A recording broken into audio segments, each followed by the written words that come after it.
It's another wonderful time to talk about technology on Lagos television, and TECHBRIDGE is the name of the show. If you are connecting with us for the very first time, TECHBRIDGE is a show that is designed to connect all the dots around the world of technology. We gather all the data, we gather them to information, and we put them together to make something meaningful, to become something useful for you, so that at the end of the day, we all have technology working for us and not against us. I'm your host today, Seyifunmi Olatide. Thank you for connecting with us. So you also agree with me that we have a new normal facing us as human beings all over the world. And that is talking about COVID-19, the coronavirus 2019. And it has also changed a lot of things. The way we worship, the way we do things, the way we communicate, the way we live, and of course, the way we see the future. So we are going to be considering all of that today. You will also agree with me that there are a lot of concerns around security, because what is known today is that virtually all of us are technology experts. It used to be the case that we limit technology to computer scientists in those days. But hey, with the advent, or let me call it, with the new face of COVID-19, we are all technology experts, and we're using one form of technology at every point. So we have a lot of concerns, security concerns, and we should also bring that to bear. We should also bring it to the fore that we need to have a lot of attention paid to this, so that after COVID-19, we don't have ourselves to blame, despite the fact that we've kind of migrated into a better platform of technology. So this is what I'll be talking about today, and I'll also be connecting with a cybersecurity expert via Skype. So stay with me. It's still TECHBRIDGE on Lagos television.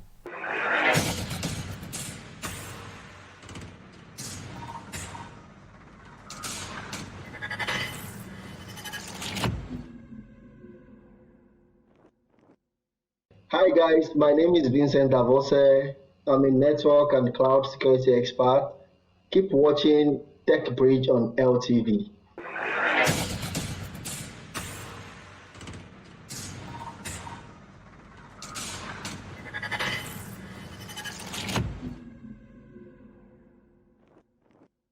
Thank you for staying tuned to Lagos television. TECHBRIDGE is still the show. So I'll be connecting with Confidence Staveley on this show today. Confidence is a cybersecurity expert of international repute, and she has been on this show with us some couple of times. So she's joining us again today to talk about this new norm, more information about the ongoing conversation of COVID-19 versus cybersecurity. So Confidence, let me pick it from this place. You're also part of this conversation that we are changing the way we do things. We are collaborating more virtually. We are holding meetings more virtually, seminars and webinars. A lot of, should I call it, conversation also going on virtually. So in these few months, what has been your observation about COVID-19 and deploying technology, especially the security concerns?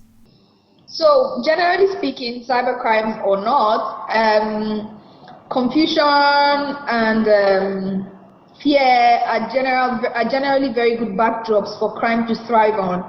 Unfortunately, those are all the things that have come also with COVID-19. People are just going helter-skelter, looking for, unsure about the future. There's confusion about what's going to be next, There's fear created by the pandemic. And cyber criminals generally don't pass up on these kind of opportunities to perpetrate evil and of course, carry out crime, generally speaking. So if you were to put all of that in perspective, you would understand that COVID-19 has created a perfect environment for cybercrime to thrive. So these are generally the things we've seen, and they're doing this through a number of ways. One of the key ways we've noticed in these times is an increase in what's called social engineering. So social engineering is a type of attack where the cyber criminal tries to trick you into divulging confidential or sensitive information that should never have been shared with this individual. So this is manipulation. So we've seen an increase in social engineering in these times. As people scamper for information and as people try to find a way out of this crisis. So we've seen quite a rise in that. So social engineering is a big issue across the world in these times. Well, thanks for that. I can relate with that as well. So now you mentioned social engineering and of course passwords. I needed to shed more light on that. What should we be paying attention to when it comes to this? Okay, so social engineering really thrives because it's easier to hack human beings than it is to hack computers. And so why should I get to manipulate you into why should I get to try to hack your computer if I can get you to give me your password? So that's sort of what is happening with this period. So the thing with password security too is while you can make them very secure to sort of guard against being broken into, when you are not the one surrendering that information to another party, it becomes more difficult to protect your passwords. So generally speaking, I would say that social engineering relative to password management will be around managing information and being able to decipher legitimate conversations or legitimate communication from communication that's coming from a cyber criminal, because there's really no point in guarding the information with technology when the human involved is the one who ends up divulging that information. So around social engineering and password management, it will border on the individual getting the right training, and that is why I generally I'm an advocate, I'm an evangelist for cybersecurity awareness training, widespread cybersecurity awareness training, because people are aware about what to look out for, how to detect a phishing email, how to detect if someone calling you over the phone is not who they say they are, how to pick up the red flags and make decisions for themselves, then would have, of course, lower cases of cybercrime, and of course, cyber criminals will do way less in terms of havoc than they're currently doing. All right. Most of us now are using browsers, this form of browser or the other, more often than it used to be now. So, should we also express any fears about the security of these browsers as well? Browsers on their own, when they're up to date, are very safe. It's what we do with them. So it will depend on the individual. For example, what websites are you currently browsing? Is those websites that maybe present a big security issue? This is not the time to visit X-rated content because there are many malware or many other things that will put you and your computer at risk of being infected.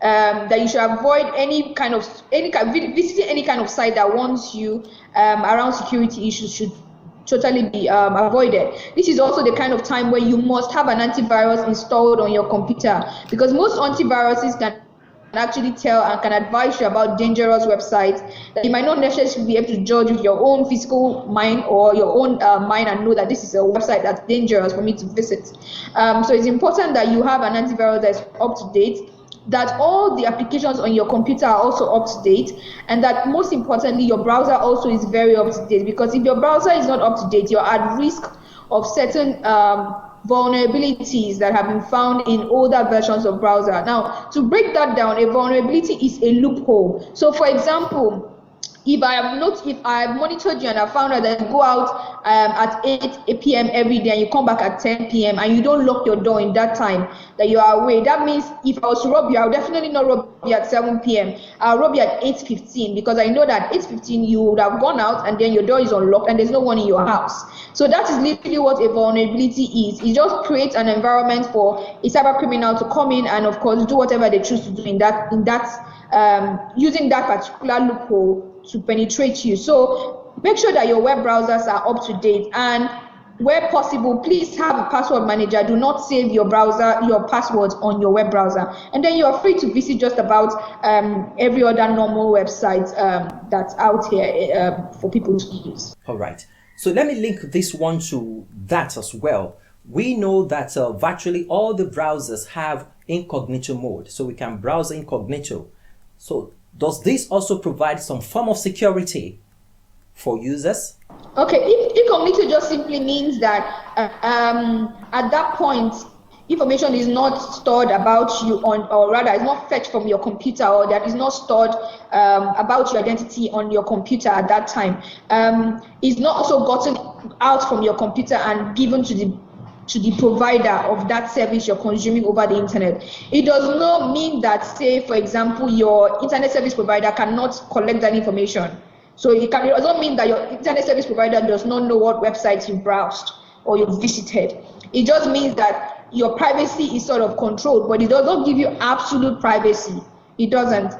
Your service provider still knows where you're browsing from. For example, knows where the website you visited. It's just that if you are visiting Google at that time, Google will not have access to keep the information around you at that point, or have other contextual information about you. But your service provider will have that. So yes, it gives you privacy to an extent. It's not all inclusive in terms of privacy guarantee. I also just remember to add something here. Okay. The fact that the website has HTTPS, which means it has a padlock at the top left corner of your browser window, does not necessarily mean that website is secure. It just means that your information is going to be transmitted securely from you browsing on your computer to the servers of the service provider you're using. So let me use a typical example. Right. If I was browsing on an e-commerce website, let's call the e-commerce website eShop, just for the purpose of illustration, and I visit eShop.com, and then there's a padlock at the right side of my browser that says, okay, this website is secure. What it simply means is that while I am trying to shop on that website, I'm communicating with the server on eShop. That means my information is going to be transmitted securely, but does not mean that eShop is a genuine store, that when I buy something from, they will not take my information and try to use it to scam me, or they will not take my information and try to sell it, or they will take my information and actually deliver on that product. It doesn't guarantee that. It just means that my information is going to be securely transmitted, possibly securely even transmitted to a hacker still. So, but the key thing I'm trying to put here is that while the general rule of thumb is look out for websites that have that padlock, just to differentiate them from just about any other website, because a government website will always have that, for example. But it doesn't guarantee that that service provider is offering you that service, and that service provider is actually who they say they are. Let me put it that way. Okay, so either incognito or otherwise, there are different concerns to it. So thank you for that explanation. So you also said on one of your social media handles, you were talking about passwords, and you mentioned that we should learn to change our passwords like toothbrush. I don't know how you want to explain that. Yes, I understand the part of changing toothbrush at a periodic intervals, but passwords and using passwords managers. So let's hear it from you.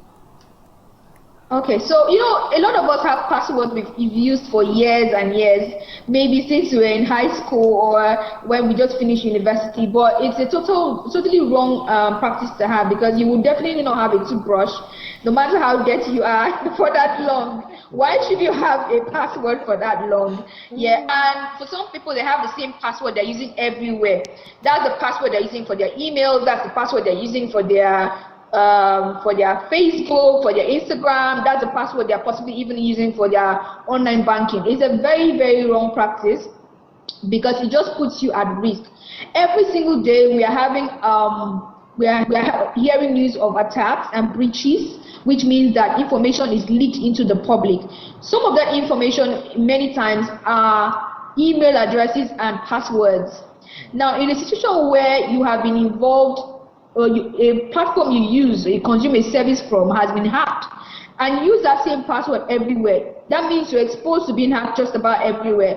And let me give you a typical example. Canva is a software, is an online tool that's used by people to design, to make designs, like small businesses that might not be able to afford a graphic designer. Canva was hacked sometime last year, and they warned their customers that they did not know whether or not the hackers made away with the cracked versions of the passwords. They made away with the passwords. They said yes, they made away with the passwords, but they made away with the passwords in a format that is not easily crackable. So along the line, they cannot guarantee you that those passwords, the hacker did not figure out the way to crack the passwords at the end of the day. So they advised all their customers to change their passwords. Now, let's assume you use Canva. The same password you're using for Canva is the same password you're using for your email. What that means is that if those passwords were cracked, the person can also get access to your email account. And the hackers know this. The hackers know that you always use these passwords across platforms. So they will try to actually use that same password to access your online accounts. There are automated tools also for this. So there are automated tools where you can put thousands or millions of email and password combinations and just tell the tool what place to check whether that combination still works, and that tool can easily check. So because of this, it's important that you make sure that you have different passwords per platform and that you change your passwords frequently. So if you're in this situation, for example, like Canva customers were, you will only have been at risk of being hacked only on Canva, but you will not be at risk on, say, your email that you use for many other things, that is the back end for your social media accounts that even your bank account gets to communicate with. You understand? So it's important that we have multiple passwords or rather one password per platform, and then also make sure that you change those passwords periodically. Wow. But will you be giving us any recommendation? Not that you are going to endorse any really, but recommended ones that we can use when it comes to password managers? Yeah, I totally agree with you. I'm also human. And it's definitely a superpower. If I could remember all my passwords, I would definitely put it on my Instagram account and say, my superpower is that I can remember 100 passwords. Unfortunately, I'm not a superhuman. I'm just like every one of us. So what I do is I use password managers. Password managers are like having a vault. So, but this time it's not a vault for your items like your money or your keys or anything of such nature that is priceless to you, or maybe like your jewelry. No, this type of safe or this type of vault is one that holds just your passwords. So it's called a password manager because it's a password vault. So what I practice is I have unique passwords per platform that I change frequently. All my passwords are at least 12 characters long, and they're a combination of upper and lowercase characters, of course including numbers and special symbols. Now, how am I able to now remember over 50 of this kind of passwords? All I do is I have just one master password I have to remember, and then all my passwords are stored on my password manager. I change my master password every now and again, and then I make sure my master password is very strong, and that's all I have to remember. The other passwords are saved on a password manager, and I think that's very great practice. It's very great cyber hygiene, because it's not safe for you to be writing your passwords down and sticking on your computer. It's neither safe for you to have one password everywhere, like we just discussed. The safer way to do this is to have a password manager. You change the password for your password manager frequently, and then you're able to make your password manager your super brave and have a superpower like I do have now. And yes, so that's definitely what I would suggest and I would recommend. Also, very importantly, please, while having strong passwords are great, it's even better if you have two forms of security yourself. And that's where I always advocate for two-factor authentication. It is another step of confirming that you are who you are before you have access to your online accounts or any other accounts you have. So after entering your username and password, the account you're trying to log into or the platform you're trying to log into should ask you for another way of verifying that you're who you are. And while your password is something that you know, I will also strongly suggest that you have another level that is something that you are or something that you have. So something that you are, for example, is like your thumbprint. So except you take out my thumb, you will not be able to log into certain platforms that I use. Sure. So that is something I am. Something I have is my phone. So if I generate a code every time I'm logging into a platform for the first time, then I'm providing something that I have with me, which is a code on my phone. You understand? So have that second level of authentication set up. The minimum you can do is have your phone number attached so that a code is sent from that platform. So let me use an example, Instagram. Turn on two-factor on Instagram, and then when you turn on two-factor on Instagram, when you're logging in on a new phone or a new laptop that it doesn't recognize before now, it will send a code on your phone to your phone, and until you provide that code, you will not be able to have access. And that is the protection you will need. That hackers are on a hacking spree on hacking accounts right now, social media accounts, online accounts, name it, Netflix accounts. They are just on a hacking spree now because people are not turning on two-factor authentication. So I definitely recommend LastPass. I would recommend KeyPass, and I would recommend Dashlane. So yeah, those are the ones I recommend for many reasons. I also recommend if you can invest a little amount in buying, because some of them offer free versions, or if you can invest a little amount into buying it, you would have a couple of more features added on. Plus, you would also have the feature of turning on two-factor authentication to protect your password manager.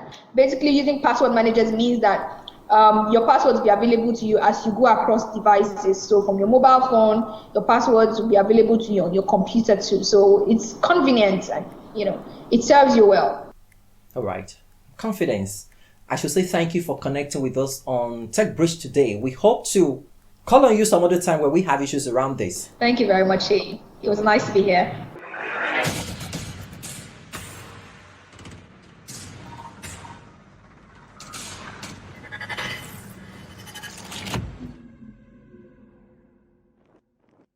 So that was Confidence Staveley, a cybersecurity expert, doing us great, both locally and internationally. And you've heard all she said. So as a way of recap, one, you have to be so security conscious about your virtual presence. Technology is just an enabler. It's not an end in itself. So how you deploy it determines the result you're going to get at the end of the day. And that is why we are bringing all these episodes to you. So pay attention to your security online. Then number two, your password is really important on this time. We are signing up to more platforms than ever before. And that requires a lot of passwords here, password there, 7 digits, integers, strings, and the rest of it. So how do you manage all of that? And you can be so sure that picking from any of those ones Confidence recommended will be so good for you. And thirdly, either you are browsing incognito or not, you still need to pay attention to how your data is used online, the kind of site you're signing up to. And of course, COVID-19 is not going to leave us that fast. So we begin to adapt to it. And one of the ways we are adapting to this new normal is using much of technology to do a lot of things, learning better and deploying it to virtually all the things we do. So we begin to do all of this and pay attention to technology. We see that the marriage between these two sides of life gives us a better technology experience. So that's our show today. Many thanks for connecting. Remember that you can connect with TechBridge on Facebook. We are TechBridge LTV. On YouTube, we are TechBridge LTV as well.